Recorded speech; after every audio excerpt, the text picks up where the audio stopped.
Good morning, everyone. This morning, we're starting off with a talk by Manuel Traut. We look forward to it. Thank you. So, welcome everyone. It's a pleasure for me to be here. And because it's quite early in the morning, I'm really happy that so many people are here. So, maybe we need to get a bit active. So, I just want to know who had a coffee this morning? Oh, and tea? Also some? Okay, great. Aspirin? Have some medicine? Because of the cheese and wine party yesterday, maybe? So, I missed a slide, actually. Okay, it's gone. No worry. So, just wanted to say a few words about myself. So, I worked for a couple of years on the LB project. Maybe if someone have heard of it, for building Debian-based embedded images. And now I'm working for Metro Toledo in Switzerland, and we are building scales there where you can like weight and truck, or even really small things like medicine, so the complete range of scales.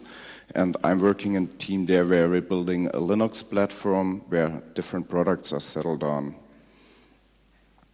So I just want to give you a quick overview what I'd like to talk to you about today. So my motivation, then, or our motivation at Metler. Then a quick overview about what we build up, and then more detailed technical stuff. And in the end, I want to share with you what we think is good at the moment at the stuff we did, and what is missing, and also thinking about how we can contribute to the Debian project. So the motivation was we are actually building a known Linux distribution from source, and we want to have some kind of long-term support and stable and proven distribution as a base for our products. And we also found out that it would be really nice to have some kind of package stream like apt is to provide our projects some kind of basic sets of libraries and stuff, so that they can really focus on their development of the project, which is most of the time just a user space application. And the big concerns were about the size of the system. So we have really small systems with like 128 megabyte of flash, and we need to fit in there. And this was the big question in the beginning. Oh, Debian is so big, I just know it from my desktop, from a server. Does it really fit on an embedded system? And we need Qt and stuff like that. And then I said, let's do proof of concept and just show what can be done. And in this proof of concept, we've seen that it's even possible to get a Qt6 application into a 120 megabyte UBFS file system. Okay, it's compressed, and if you uncompress it, it will be a bit better, but it's absolutely okay for our use case. Another request for the proof of concept was to support RAUC updates, so that we can migrate from our current solution just in the field to Debian. And we have the need that we need to support application development under Windows 10 somehow. And we said we want to build all this proof of concept stuff already in our CI. And we used Jenkins there before, and Jenkins on Kubernetes. And so this is what I want to share with you today, how we integrated the build of these embedded images into our more or less existing Jenkins and Kubernetes infrastructure. So just to get an idea how deep I can go and what I need to explain maybe in more detail, who has used Jenkins before? Okay, like half of the crowd, great. And Kubernetes? Also, well, cool. And who has built a Debian package? Whoa, great. And who has run Debian on non-x86 machines? Well, also the half of the... I'm happy. Who has used Debian? No? No one? Okay. One has used Debian. Are you happy with Debian? Yeah. So you need to try it out, really. So, yeah. Why did we start with Kubernetes? So, like half of you said you never used Kubernetes before. So what I guess everybody has an idea about is what is a container image and a container runtime. So where you have some kind of minimal root file system where one application is hosted. And Kubernetes is like an infrastructure for that. So you can define like a resource with memory and with so storage and also RAM and then with CPU power, and then it just allocates these resources somewhere on your physical machine. So you can have like 2 or 3 machines, and this is your cluster. And if you define more workloads in software, you define them by YAML files typically in Kubernetes. Then you can just add more resources to your cluster, and it's just like a one-liner to add a machine and a node to the cluster, which is really cool. And it ends up that all your infrastructure, and this means not just the Docker files for describing the container images, but also the network setup and everything is available as code. And you can just host it in Git like your source code and just deploy it, copy it, bring it to another Kubernetes cluster and run it again. And this is why we actually think this solution is great for us, because we are a platform and we want to serve many projects. And so they can just clone our infrastructure code or contribute to it and reuse it and have the same infrastructure on their cluster. So how does it actually look like? So we said we want to go with Debian, so as much as we can reuse without any modifications, we want to reuse from Debian as it is there in binary format. And we found out that, for example, Qt6 in the way Debian is building it at the moment is really bringing in a lot of runtime dependencies. So Debian is the universal OS, so for that it's perfect for me. It runs on Wayland, on X11, on embedded, and so on. But it also means if you install Qt6, you need to install all those dependencies on your system. And this is something we don't want to have in our embedded system. So what we actually did is just removed from the Debian control file the build dependencies for Wayland and X11 and so on. And then the Qt build process automatically detected the header files are not there, so I disable all those features, and then they also don't end up in the runtime dependencies. So it's quite easy modification, but something we needed to do to fit into this 120 megabytes. So therefore, of course, then we need a known package build infrastructure. There we just started using Cowbuilder and Git build package for it. And we also have some packages like libusb.gx that are not already in Debian that we need to package and build by our own. And then, of course, our own libraries and applications.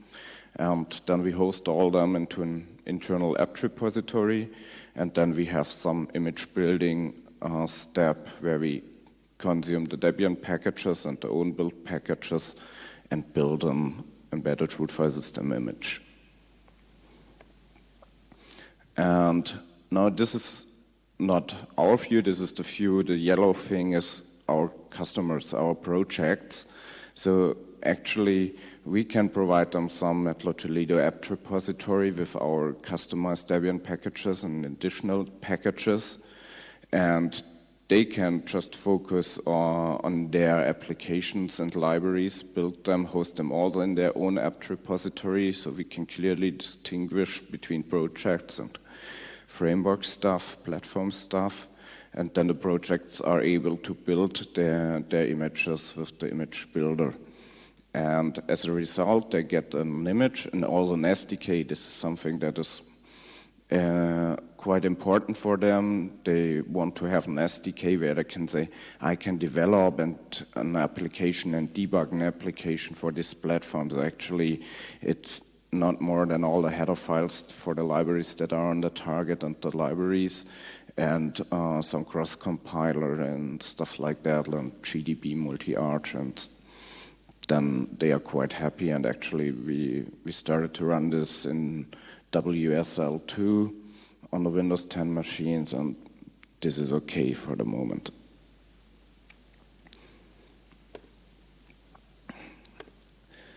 So let's dig into the apt repository stuff. So what we realized is we need somehow an apt repository in our cluster, and I looked out. There are a couple of Docker containers available for aptly and Repro, but they are all somehow made to host on your machine or on a VM and not made to run inside a Kubernetes cluster, actually. So is anyone familiar with aptly? Okay, and Repro? Also, yeah, so I guess these are the two main tools, and I started with aptly, then I switched to Repro, but I think they more or less the same. So what we actually built there is our Reposerver, and we have like 3 container images in this. So on a Kubernetes cluster, you can build up a so-called pod, and a pod can include multiple containers. And they are somehow like in one network, so you can access each other easily. And we have one container for serving HTTP. There we just used an Nginx container that is available on the net. Then we have one that hosts an NFS server. And there is also a really cool project out there who serves such a container. And then we build our own Docker container for hosting Repro. And inside this Repro container, we use inoticoming. This is a small daemon available in Debian that uses actually inotify. If there ends up a file in the file system, it can execute a random command. And this random command can be, of course, defined. And we defined it to be Repro process incoming. So we can just put some packages on the NFS share, and then they are included in the repository. So what we actually do in a consumer view, so if you are a package builder pod, then we mount the NFS share and say this is our incoming directory, and then we copy the changes and all the other files produced by the package builder to the NFS share, and then these are processed by the other container, by the other pod. And we also then share the published repository on this Nginx server, and we've generated GPG keys during setup the cluster, and we put them into secrets on the cluster, so you can store different things on the cluster like config maps or secrets, and they are just available on the cluster, so you can, for example, just mount a secret, and then you have those secrets available in your runtime. And that is what we actually made. We generated the keys once, put it on a cluster, mounted them, and then we used them in Repro. We also used them in the Nginx container to publish the public key part and so on. And we even use it in the image builder again to verify the repository. So we have a completely signed process there and don't need to hack around with unsigned, and we trust everything stuff.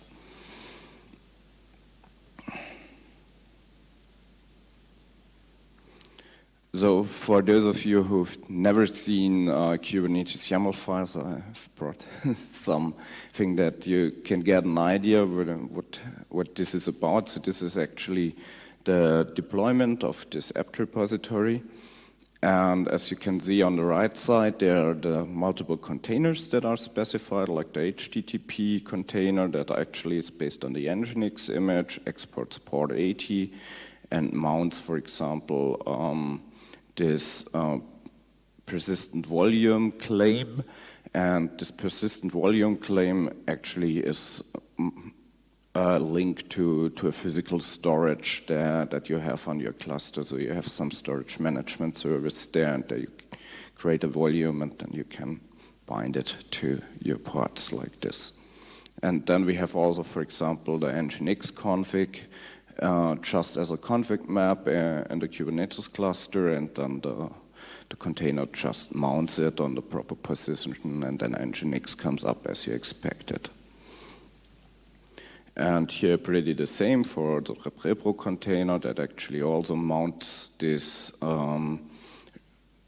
volume claim with the repository content, and he has also mounted the Repro distribution conf file, and the process incoming file is also in this config map. So, and of course the keys, as I already said. And then the NFS server is a bit more complex. He has more ports, and he needs to run actually in the privileged security context, because he needs to load the NFS kernel modules during startup, because they are not on the Kubernetes service. We are actually using their come up physical nodes without having the NFS modules loaded. So this is if the containers run in privileged mode and you just mount modules from the host into the container, you are even able to load kernel modules from the pod.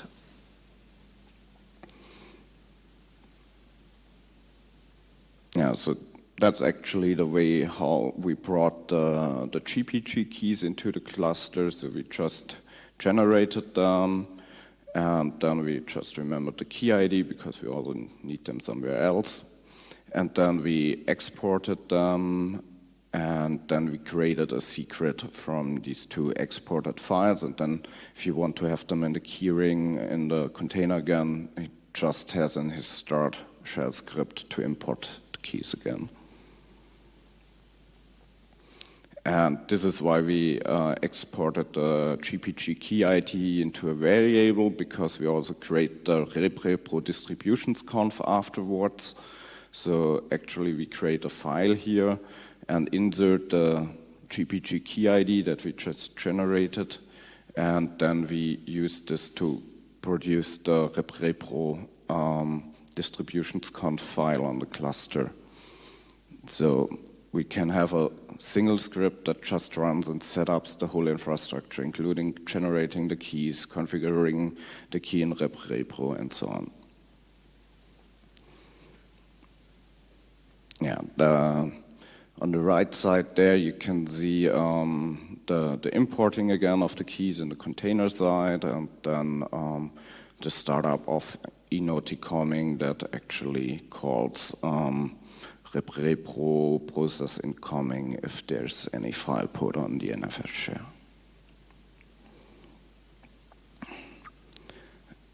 And then this is the setup of the NFS in more detail. I think I can skip this for sake of time. And then the other big thing we have on the cluster is our Jenkins, actually. And there we decided to use a Jenkins operator. So this is actually a project that implements the Kubernetes operator pattern. So it's a way to assist you in deploying something to the cluster. So maybe you have heard of Helm, where you can easily deploy applications on a cluster, and an operator is just a bit more, because he is able to even run. So it's actually a workload that is on your cluster and extends the Kubernetes, is able to extend the Kubernetes RP and even monitor the stuff he created. So the operator is able to create a Jenkins instance, and then he's also able to watch if this still exists, and if it goes out of memory, the Java engine of Jenkins, and the pod just disappears, Jenkins operator is able to deploy it again, for example. And also, so it helps the connections between, for example, a config map and the actual workload. So if you redeploy the config map, it automatically redeploys the Jenkins master that it uses the new config map, because Jenkins uses this config maps like that they produce init shell scripts where they download the Jenkins plugins and stuff, so really need to redeploy the complete Jenkins then. And so we have actually 2 YAML files for one Jenkins instance, so we have a look at them closer soon. And then we have magically some Jenkins on a cluster that is already ready and configured, and all the plugins are installed, the jobs are there, and we use the Jenkins Kubernetes plugin there to be able to schedule even workloads on the cluster. So what we can use in Jenkins is then something called a pod template, and then we just say we want to use our pbuilder container image, and this is the pipeline, and then it just dynamically generates on the cluster a new pod and schedules the workload there. So quick look at the Jenkins master configuration. We have there the YAML file again, where we say which container image we want to use. We just use the LTS Jenkins as is. And then you have a section for plugins that shall be installed during startup. And you have a section for seed jobs. And this is something quite interesting. Maybe if you're using Jenkins, you've heard of this job DSL description, where you can define Jenkins jobs as code. And the seed job actually just processes these jobs files, so actually it generates other jobs. That is the job of this seed job, and there you just give him a repository URL of the job descriptions, and then he downloads them and creates the jobs and even updates them. So if you update the jobs in code, you can just rerun the seed job and your jobs are reconfigured again.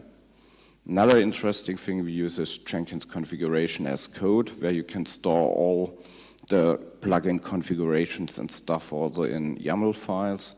And actually these YAML files are just mapped into other YAML files for Jenkins, for Kubernetes. So actually what we have there is the YAML file for Kubernetes, and in the data section we have just plain text the YAML files that are put inside the pod, and then during startup Jenkins processes this and comes up then completely configured. And we also use here Jenkins environment variables, for example, to point to our apt repository, and we just dynamically update this YAML file with the NFS IP and stuff that we retrieved before from the cluster as we set up the Reposerver. Another thing we use is the Jenkins shared library, where we have pipelines for building the Debian packages and the LB images. And for package build, actually, we use git build package with cow builder in the back. And our Jenkins files just look like this. We include the Jenkins shared library. Then we have a config map with what we want to build, like ARMHF for bookworm, ARM64 for bullseye or something like that, and this can be multiple entries. And then we just call the pbuilder with this configuration. And inside the Jenkins shared library, we have this pbuilder groovy file. It's actually a global variable, and if you call them like this config map will be passed into its call function. And what you actually do then, we are building just from this config map. We collect the entries and build a new config map that is called pbuilds, and actually it has a name called key and value of this, so like ARMHF minus bigworm, and then we call for this name the function pbuild and give in also which architecture and suite we want to build. And then we just call parallel on this pbuilds, what means that Jenkins just executes all this stuff in parallel. So it will actually call pbuild armhf bookworm and pbuild arm64 bookworm in parallel now. And these functions just return a complete Jenkins pipeline, creating a new pod. And the pod uses a pbuilder image or cow builder image of the arch and release the suited for. So there's just a cow builder in there. So actually in this case, we want two pods are generated on the cluster, and we just call do pbuild, which is actually another function that runs in the pbuilder container, loads QEMU-ARM and QEMU-ARCH 64-bin format stuff that you can build natively, and then a pbuild shell script, which actually calls git build package in the end. And when it comes to images, we actually use LB because I've used LB a lot and contributed a lot to it, and so I was quite familiar with it, and the time for the proof of concept was very limited, so we didn't have the chance to look into other image builder like DebConf. So this was the main reason for using LB, and on the other hand, it fitted. It just did the job at the moment, so we were able to get an SDK out and our root file systems and even the route bundles, so it was quite fine for us. Yeah, for LB, we just, there you have an XML file that describes your target image, and there we just replaced the repo IP of our cluster local apt repository on the fly in the Jenkins job, because we actually don't know on which cluster we are running and what is the URL or IP address of the Reposerver there. Then we pin the packages from our own apt repository with a really high priority, that we make sure that they are installed preferred to the ones that come from Debian. If we have, for example, Qt6 in an older version in our repository, we really want to use this older version and not the newer one from Debian. And yeah, that's actually it. And if you're somehow familiar with LB has this init VM concept and so on, where it spans up an init VM and stuff like this, and that's stuff you don't need on the cluster. So what we actually do is we just call a LB subcommand called LB build change root, and this is actually running local and requires root privileges for creating target images and stuff like that. So it's actually the command that is typically executed inside the LB init VM, and we just run it there in our container directly and get the result. And then we just copy it to this NFS share because it's already there and exported via HTTP, so we can get the images out there. So what's good, what's missing? We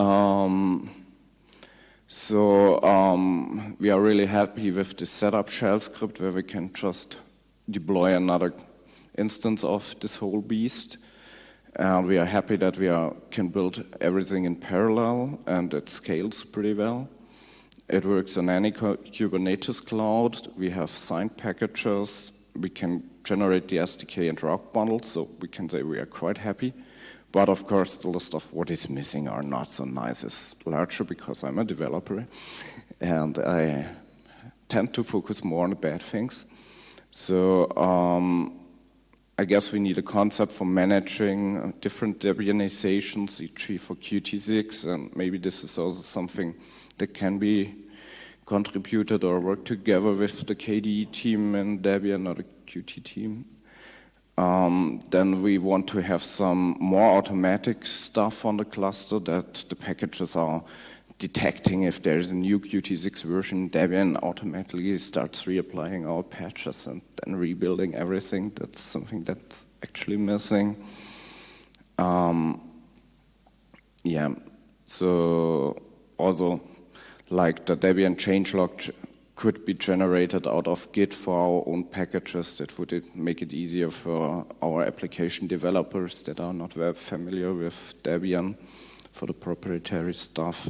Then I've seen that Debian uses GitLab CI and not Jenkins. Maybe it would be good to switch over there to work closer together. But I didn't have the chance so far to look into it. That's definitely also something that's on our agenda. And I see a lot of similarities to the Mobian project, for example, than what we are doing. So it's actually really the same. We use Debian as is and have some extra packages there for our embedded stuff. So what's the really first challenge we need to accomplish is to get a good open source culture at Matlow Toledo. So it is working somehow because I'm here. So that's really nice, but this is really a first step. So I'm not able to share actually the code we've produced for deploying the cluster. There are different opinions in the company if we could share this or not, and probably I feel I would be safe to share it now, but I'd really like to have a common understanding on the company side that we want to share this code really because we benefit if we share it, because other people can look at it and give real feedback to it and say, hey, why did you do that and that? And I think external feedback is so much more helpful than internal feedback, because I would really like to share this code with you because you know Debian better than me, and all that I can learn from you is helpful for me, for us, and maybe you can get some tricks out of the scripts so we can learn from each other. And I guess this is the idea that really needs to establish across the complete company, and there we're not ready at the moment.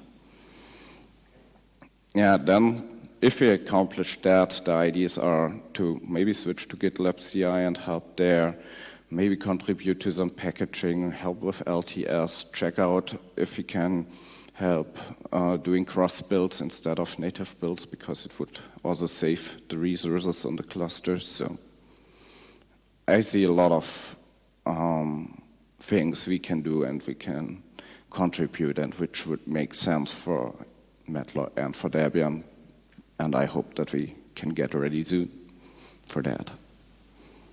Yeah, that's my story. So if you have any questions, yeah.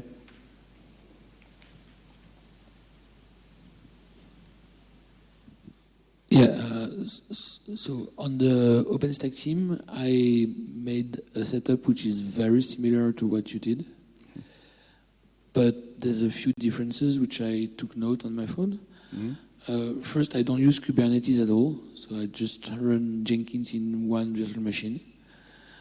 I'm using sbuild and not pbuilder. I would strongly suggest that you use sbuild as well, because that's what is used on the buildy. Okay. I'm happy with Jenkins because it has the IRC plugin. So because we maintain in a team, then I'm happy to have Jenkins to report success and failures. Also, I found Jenkins convenient because on every 6 months I need to update about a bit less than 200 packages, and it's nice to see the list of things that have been built or not. We maintain one Jenkins instance per OpenStack release, meaning one every 6 months, 4 per Debian releases. So now I probably have a dozen Jenkins instances. This is really bad. I want to get rid of that. I think one would be really enough. Also, I don't use Repro. I just use apt-ftp archive directly. Mm-hmm. Just scan the whole repository, produce the file, and that's it. I don't need the fancy thing from the Repro where it doesn't allow to add the package of the same version. Because I found it was going on my way. And finally, all of that is available in Salsa in OpenStack-team/Debian/stuff. Okay. So if you want to have a look, maybe we can share some ideas. Yeah, I definitely. probably will want to get rid of Jenkins because it's a pain to set up, a pain to maintain. Yeah. It has many security issues. The only thing I don't want to give up is a kind of web interface with the build result and search. If you have any ideas what could be a nice replacement for it, then yeah, let's share. So in my company, oddly, we have something very similar. We're building operating system images. So far, it's for AMD64 cloud images. We're looking at doing other architectures too. We're using SBuild, and we're using GoCD, which is yet another CI system, and that works very well for us. We're using WePro, and it's something that's really similar to the setup you guys have. It's odd how, lots of people have basically the same ideas, just plugged together slightly differently. It works well for us, and I could recognize almost everything you were doing. Good stuff. Yeah. So maybe we can just sit together later and have a look at stuff. Yeah, comparing notes here is great, and it probably, most of what we have happened in my company before I started, and we're still developing it and improving it, but so many people have ended up reinventing the same wheel with slightly different shape. It would be good to make it easier for others. Yeah, and this is why I try to share it here to get the people together. So as you mentioned GitLab, so we also have a setup like this in Kubernetes. It's open source already, so it's part of the CIP project, GitLab Cloud CI, which basically solves the task that you have to have runners in a Kubernetes cluster, that you want to have privileged runners, because also we need to build Debian images. So maybe there is some ground also to check that. Yeah. It works nicely on gitlab.com, in our private instance as well. It can host basically all kind of containers you like to have. We don't need as many containers and microservices for our ISA-based builds, but in the end, you could also obviously deploy everything else there. So maybe worth a look. Yeah. I can happily share the link. Yeah, we can just type it here that the others also can see it, and it's recorded somehow, maybe. There's another thing that may be interesting. I don't know if you're aware of it. Is Jenkins Jobs Builder. Do you use that? Sorry, again? Jenkins Jobs Builder. Yes, we use this. This is the C job agent. Right. That creates the jobs, yeah. Which I happen to maintain. So that's actually something the Kubernetes operator brings. How was the URL, Jan? So he's typing it into Okay. the Etherpad, and so you can take it from there. Really cool. Right. Other questions? Okay. As a beginner, I just also want to add, this was very clear to me, and I would like to read it again to learn more. So thank you for that. Thank you. All right. Last round of applause. Thank you very much, Manuel. Thank you.